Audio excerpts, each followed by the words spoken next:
మొత్తానికి ఏంటి బీసీల చుట్టే నిజంగా రాజకీయాలు జరుగుతున్నాయి తెలంగాణలో? తప్పకుండా ఇప్పుడు బీసీల చుట్టే రాజకీయం జరుగుతుంది, రేపు బీసీ ముఖ్యమంత్రి చుట్టే జరుగుతుంది. ఎందుకంటే వాళ్ళ బీసీలు చైతన్యమైనరు 56% ఇప్పుడు జనాభా ఉందని సో ఆయన ముఖ్యమంత్రి రేవంత్ రెడ్డి గారు క్యాస్ట్ సెన్సెస్ లో చెప్పారు. అంతకంటే ముందు యాక్చువల్ గా వాళ్ళకి ఇంకా ఎక్కువ శాతం ఉండాలి. ఎందుకంటే మైగ్రెంట్స్ ఎవరైతే నార్త్ ఇండియా నుండి వచ్చారో, నార్త్ ఇండియా నుండి వచ్చిన మైగ్రెంట్స్ అంతా కూడా అప్పర్ క్యాస్ట్ వాళ్ళంతా కూడా రావడం వల్ల ఇవాళ బీసీ జనాభాను తక్కువ చూపెట్టారు యాక్చువల్ గా.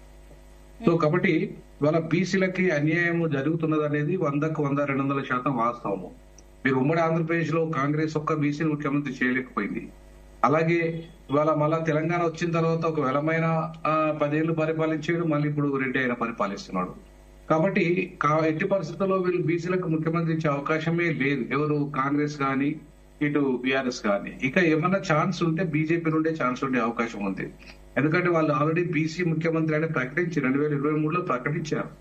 సో కాబట్టి 2023లో ప్రకటించిన వాళ్ళు అట్లీస్ట్ అధికారం కోసమైనా రేపు 2029లో బీజేపీ ఆ నినాదాన్ని ఎత్తుకుంటుందని అనుకుంటున్నాను నేనైతే. ఎందుకంటే ఒక జాతీయ పార్టీగా ఇప్పటి వరకు బీజేపీ కాంగ్రెస్ కంటే మెరుగైన అవకాశాలని బీసీలకు కానీ ఎస్సీలకు కానీ ఎస్టీలకు కానీ ఇస్తున్నది కాబట్టి అత్యధిక రాష్ట్రాల్లో అధికారం అధికారం వచ్చింది.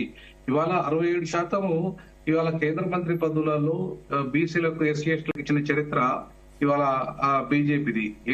అసలు స్వతంత్రం వచ్చిన కాంచెలు కాంగ్రెస్ సుదీర్ఘకాలంగా ఈ దేశాన్ని పరిపాలించింది. ఈ రకంగా వాళ్ళకు సామాజిక న్యాయాన్ని పాటించలేదు. అలాగే బీసీలకు ఇంతవరకు రిజర్వేషన్లని ఇవ్వకుండా ఎగ్గొట్టిన చరిత్ర కాంగ్రెస్ పార్టీది. విపి సింగ్ ప్రధానమంత్రి అయ్యేంత వరకు కూడా బీసీల గురించి ఇంత పెద్ద ఎత్తున నిర్ణయం తీసుకున్న చరిత్ర ఎవరు కాంగ్రెస్ కు లేదు. కాంగ్రెస్ కాకా కాలేకర్ కమిషన్ నుండి మొదలుకుంటే మండల్ కమిషన్ వరకు ఇవాళ ఎప్పుడు కూడా బీసీలకు మోసం చేసిన చరిత్ర కాంగ్రెస్ ది. కానీ వినోద్ గారు, అంటే టీపీసీసీ చీఫ్ మహేష్ కుమార్ గౌడ్ కూడా బీసీఏ కదా, బీసీ వర్గానికి చెందిన వారే కదా. ఆయన అందండి డి శ్రీనివాస్ ఆయన బీసీ కాదా, లేకపోతే పొన్నాల లక్ష్మయ్య బీసీ కాదా, లేకపోతే హనుమంతరావు బీసీ కాదా? వీళ్ళంతా బీసీలే కదా. వీళ్ళంతా పార్టీ పల్లకి మోతాండ్రు, పదవి ఎవరు అనుభవిస్తాండ్రు? పార్టీ పల్లకి మోయడానికి బీసీలను వాడిండ్రు వీళ్ళంతా. కాంగ్రెస్ లో ఇప్పటిదాకా వీళ్ళంతా కూడా బ్రహ్మాండంగా పార్టీని అధికారం తీసుకురాగలి, కానీ రాజశేఖర రెడ్డిని ముఖ్యమంత్రి చేయగలని అంతా రెడ్లనే చేశారు కదా వీళ్ళంతా. ఇప్పుడు రేవంత్ రెడ్డిని తెచ్చిండు మహేష్ కుమార్ గౌడ్. అంతేగాని మహేష్ కుమార్ గౌడ్కి అవకాశం వస్తుందా? ఈ ఎట్టి పరిస్థితుల్లో రాదు. ఎందుకు రాదంటే నెక్స్ట్ 5 ఏళ్ళు కూడా రేవంత్ రెడ్డి ఉంటా అంటాడు. నా తర్వాత కోమటిరెడ్డి వెంకటరెడ్డి అరువుడు అంటాడు, తర్వాత ఉత్తమ్ కుమార్ రెడ్డి అరువుడు అంటాడు, ఇంకో రెడ్డి అరువుడు అంటాడు. ఈ బీసీ అరువుడు అని చెప్తాడా? పలాని బీసీ అరువుడు ముఖ్యమంత్రికి అని చెప్పిండా రేవంత్ రెడ్డి? అసలు రేవంత్ రెడ్డి ఇంకో మాట ఏం చెప్పిండంటే, అసలు ఏ పార్టీ అయినా రెడ్లకు ఇస్తే మాత్రమే అధికారం వస్తుంది, రెడ్లు మాత్రమే అరువులు ముఖ్యమంత్రికి కానీ, అంతేగాని ఇంకో మిగతా వాళ్ళ అరువులు కాదని చెప్తున్నాడు ఆయన.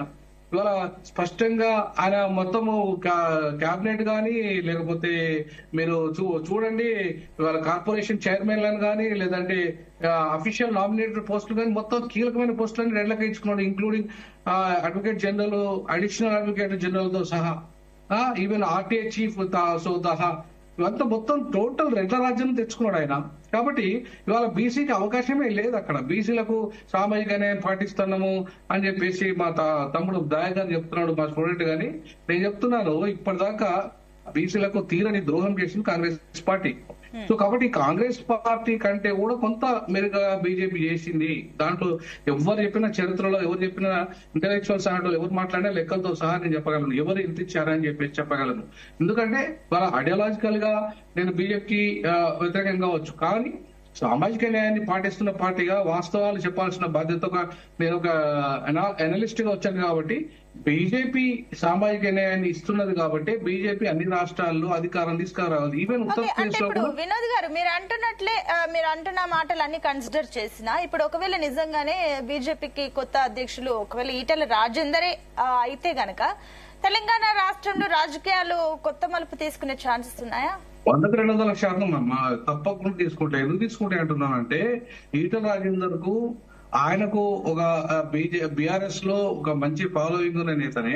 ఆయన ఆర్థిక శాఖ మంత్రిగా పనిచేశాడు, ఆయనకు పాలనా అనుభవం ఉంది, ముఖ్యమంత్రికి అర్హత ఉన్నది ఇప్పుడు. ఎందుకంటే ఆయన ఇవాళ ముఖ్యమంత్రిగా అర్హుడుగా ఉండడానికి కారణం ఏంటంటే ప్రధానంగా ఆయన పాలనా అనుభవం చాలా ఉంది. ఆయన సో ఇవాళ నిజంగా కేసీఆర్ ను ఢీ కొట్టగలిగి ఇవాళ ఆయన అధికారం తీసుకురాగడానికి అర్హుడుగా ఉన్నాడు ఆ ఈటల రాజేందర్. కాబట్టి ఈటల రాజేందర్ కనుక అవకాశం వస్తే రేపు ముఖ్యమంత్రి స్థానాన్ని బీజేపీ కైవసం చేసుకోవడానికి ఆస్కారం ఉంటది. ఇంకోటి ఏంటంటే జమిలీ ఎన్నికలు రాబోతున్నాయి.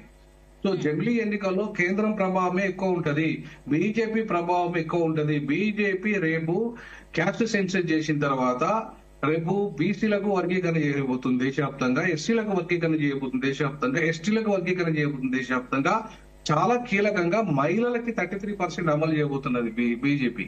సో కాబట్టి ఇవాళ సామాజిక న్యాయాన్ని కాంగ్రెస్ కంటే ఎక్కువగా ఇవాళ బీజేపీ అమలు చేసే పరిస్థితి రాబోతున్నది. కాబట్టి రానున్న రోజుల్లో సామాజిక న్యాయ ఎజెండా అనేది కీలకమైతుంది కాబట్టి, బీసీ ముఖ్యమంత్రి అనేది కీలకమైతుంది కాబట్టి, రేపు వచ్చే ఎన్నికలంతా బీసీల చుట్టే తిరుగుతాయి కాబట్టి రేపు 2028 లేదా 29లో వచ్చినా సరే జమిలీ ఎన్నికల పేరు మీద ఖచ్చితంగా బీసీలకు రాజకీయాలు బీసీల చుట్టే తెలంగాణ తిరుగుతాయి, బీసీ ముఖ్యమంత్రి ఎజెండా చుట్టే తిరుగుతాయి. కాబట్టి తప్పకుండా ఆ దిశగా ఈటల రాజేందర్కి ఇవ్వడం వల్ల ప్లస్ అయితే తప్ప బీజేపీకి మైనస్ కాదు.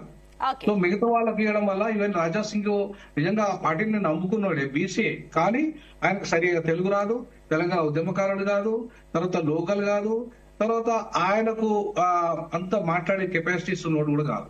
సో కాబట్టి ఆయన కంటే ఈటల రాజేందర్ బెటర్ మెరుగు. సరే ఆర్ఎస్ఎస్ బ్యాక్గ్రౌండ్ నుండి రామచంద్రరావు వచ్చినప్పటికీ కూడా బ్రాహ్మణుడు. సో బ్రాహ్మణుడు ఇవాళ జనాభా ఎంత ఇక్కడ బ్రాహ్మణులది 0.1% జనాభా. మరి 0.1% జనాభా ఉన్న బ్రాహ్మణునికి ఇస్తే బీసీ ముఖ్యమంత్రి ఎజెండా ఎట్లా అమలు చేయగలుగుతారు వాళ్ళు? సో బీసీలను ఎట్లా చైతన్యం చేయగలుగుతారు బీజేపీ ఇవాళ?